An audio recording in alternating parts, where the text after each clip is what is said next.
caregiver student. Today, I will demonstrate how to perform a hair shampoo in bed. These are the purposes. To maintain personal hygiene of the client. To increase circulation to the scalp and hair and promote growth of hair. To make him/her feel refreshed. Provides an opportunity to observe the scalp for signs of pressure damage, dandruff, or dry skin and underlying skin conditions. Water pitcher. Protective pad for bed. Shampoo board. Bucket. Towels. Gown. Comb or brush. Warm water. Shampoo. Disposable gloves. Additional PPE as indicated. Optional. Blow dryer. Conditioner. Review the patient's care plan for hygiene needs and check there are no contraindications to positioning the patient flat in bed. Ensure someone will be available to help position the patient during the procedure if required. Contaminate your hands in line with the WHO 5 moments for hygiene. Check the head for lice and ensure this is treated immediately. Hello, Miss Janisa. Good morning. I'm Rhea, your caregiver for today. We will do your hair shampoo as per the doctor's order. Check whether the patient has any pain. Administer analgesic if necessary. Ensure the patient privacy and check the environment is warm and free of draughts. Close the curtains to ensure privacy. Check whether the patient needs to empty their bowel bladder before the procedure.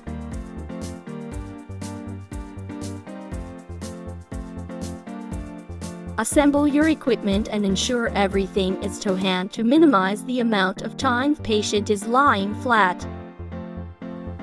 We need to ensure that the bed is at the correct working height.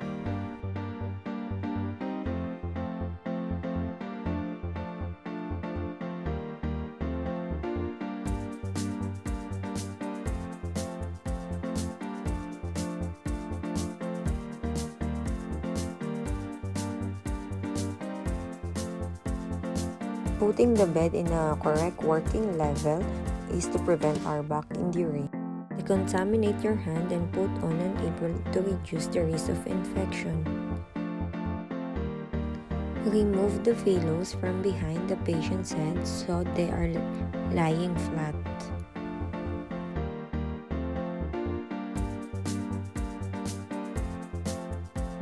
Ask the patient to let you know if they feel uncomfortable in this position at any time. Remove the head of the bed so you can access the patient's hair easily.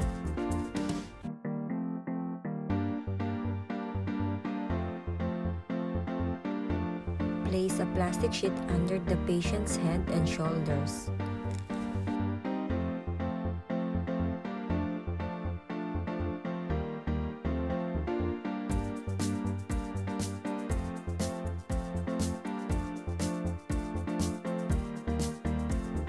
And wrap a towel around their shoulders.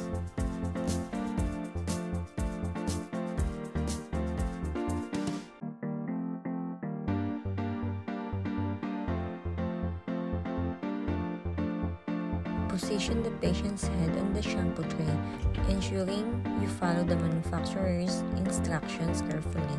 A towel can be placed under the neck for support.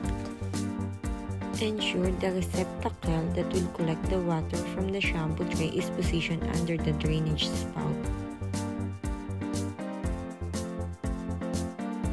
If required, cover the patient's eyes with disposable washcloth to protect them from water and shampoo. Start at the front hairline and allow the water to drain down and away from the face, avoiding the eyes and ears.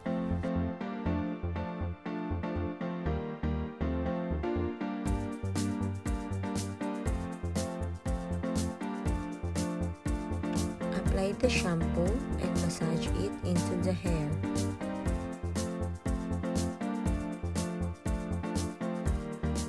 Using the jug, rinse the patient's hair with water. Check regularly the patient is comfortable and can maintain their position. Avoid pulling on the hair as this can be uncomfortable. Remove the shampoo tray.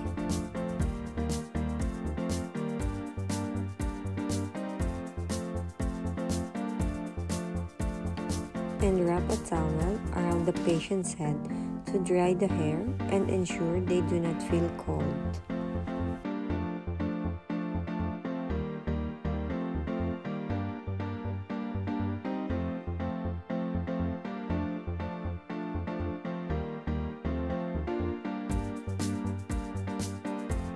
Dry the surrounding skin, paying particular attention to the skin folds in the neck.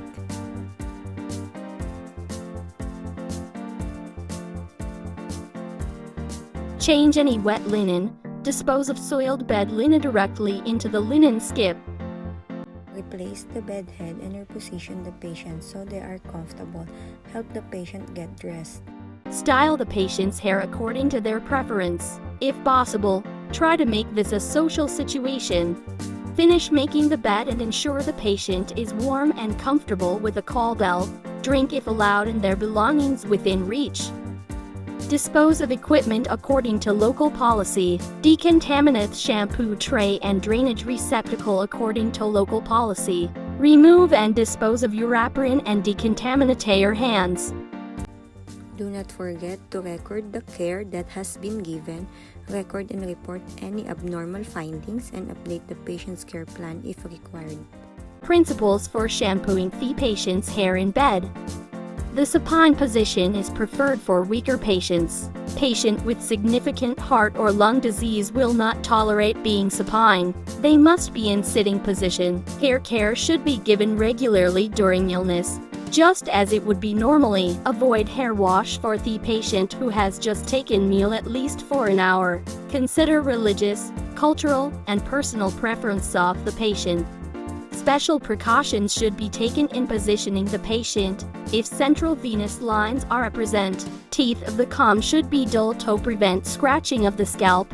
Unbroken skin acts as barrier of infection. Additional purpose of hair care. Hair care improves the morale of the patient. It stimulates the circulation of the scalp. Shampooing removes bacteria, microorganisms, oils, and dirt that cling to the hair.